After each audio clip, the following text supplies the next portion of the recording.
Assalamualaikum warahmatullahi wabarakatuh. Perkenalkan, nama saya Muhammad Dulil Albab. Saya berasal dari Banyubang, Solo Kulon Lamongan. Saya mahasiswa STI Ihyal Ulum, Dukun Gresik, semester 6, Prodi Ekonomi Islam.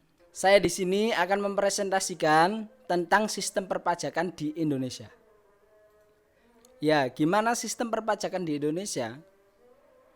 Pajak adalah suatu iuran rakyat kepada khas negara berdasarkan undang-undang dan tidak mendapat jasa imbal yang langsung dapat ditunjukkan serta digunakan untuk membayar pengeluaran umum negara.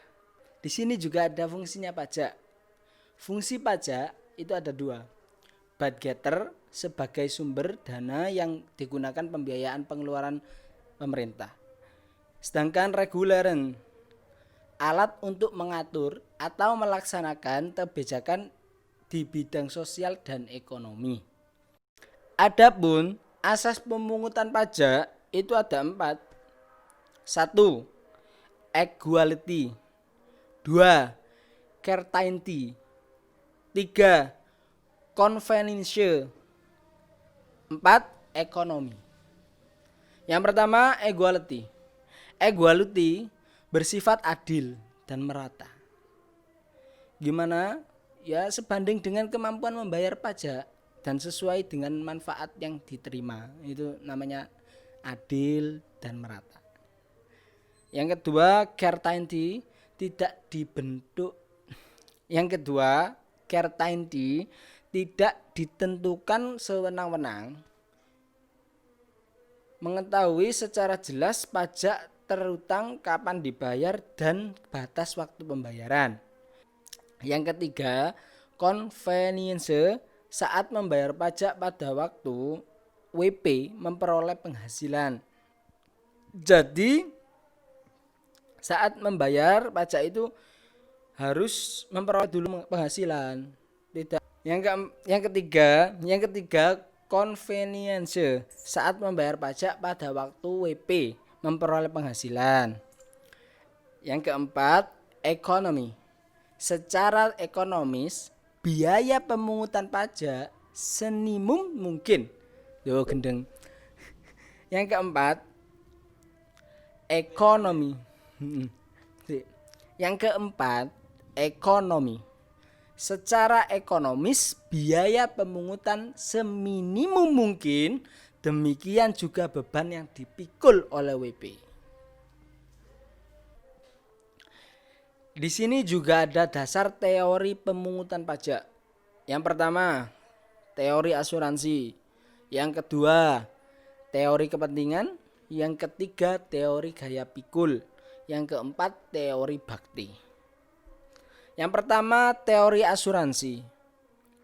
Ialah masyarakat seakan mempertanggungjawabkan keamanan dan keselamatannya kepada negara, sehingga masyarakat harus membayar premi atau pajak. Nah, itu yang disebut teori asuransi. Teori kepentingan ialah pengeluaran negara untuk melindungi kepentingan harta dan jiwa harus ditanggung oleh masyarakat melalui pembebanan pajak sesuai dengan perlindungan yang diberikan. Ya, diberikan ke siapa? Ya, ke masyarakat dari negara tadi. Dan yang ketiga, teori gaya pikul.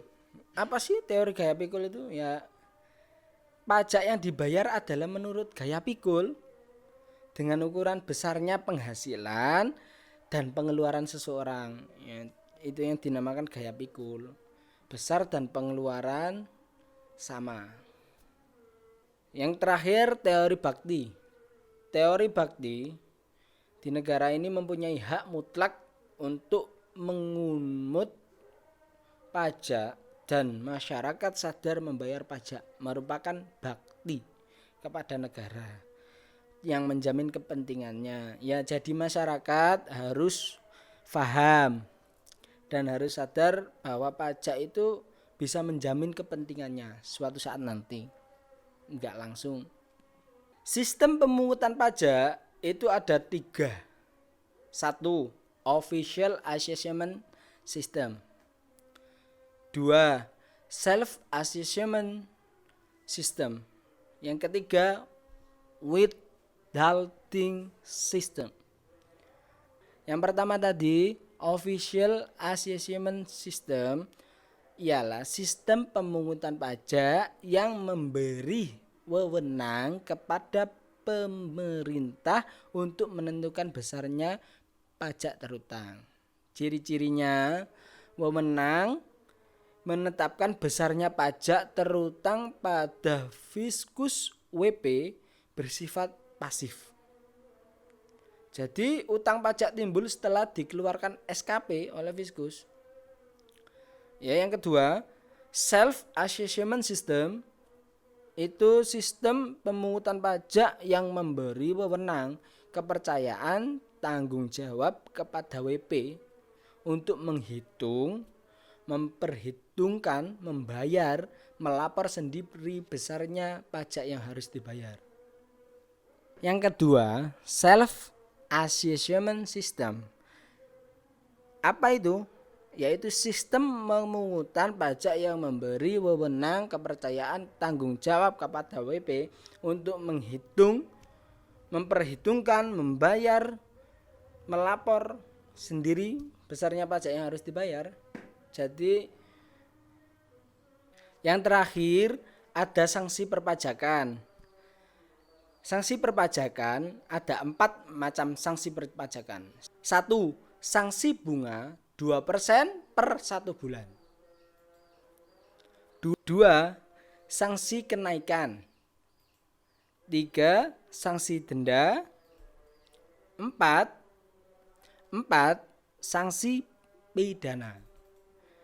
Yang pertama, sanksi bunga 2% per bulan itu maksudnya 1. Terlambat menyetor atau membayar PPh dan PPN atau PPNBM. Yang kedua, kekurangan bayar akibat pembetulan sendiri. Yang ketiga, hasil pemeriksaan pajak terulang kurang bayar. Jadi hasilnya harus pas, tidak boleh kurang, tidak boleh pajak terutang. Yang keempat, pajak terutang dalam SKPKB atau T dan tambahan jumlah pajak yang harus dibayar berdasarkan SK pembetulan yang SK keberatan gendeng.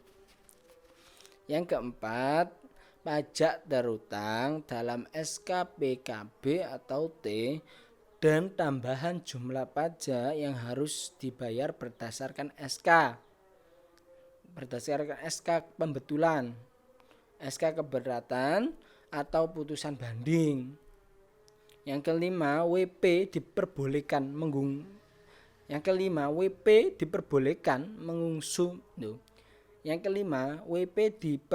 mengangsur atau menunda pembayaran pajak. Yang keenam, kekurangan pembayaran karena perpanjangan penyampaian SPT tahun PPh. Sanksi yang kedua, sanksi kenaikan. Sanksi kenaikan itu ada 4 macam. Sanksi kenaikan yang pertama itu SPT tidak disampaikan pada waktunya. Yang kedua, sanksi kenaikan WP tidak menggunakan pembukaan sebagaimana mestinya. Sanksi 50% dari yang harusnya dibayar untuk PPh sendiri. Yang ketiga, sanksi kenaikan WP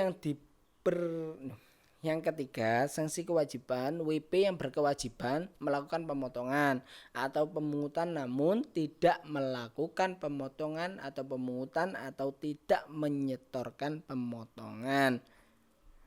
Dan dapat dikenakan sanksi kenaikan selarat dan dapat dikenakan sanksi kenaikan 100%. Yang keempat, dari sanksi kenaikan berdasarkan pemeriksaan PPN atau PPNBM tidak seharusnya dikompensasikan atau tarif 0%. Jadi berdasarkan pemeriksaan PPN atau PPBN itu dikompensasikan atau tarif 0% itu dikenakan sanksi 100%.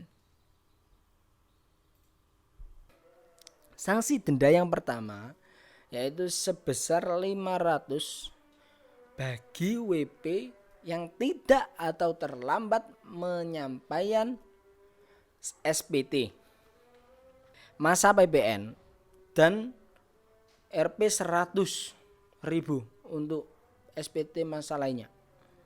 Yang kedua, sanksi denda sebesar 1 juta SPT tahunan, PPh badan, dan Rp 100.000 untuk SPT PPh WPOP.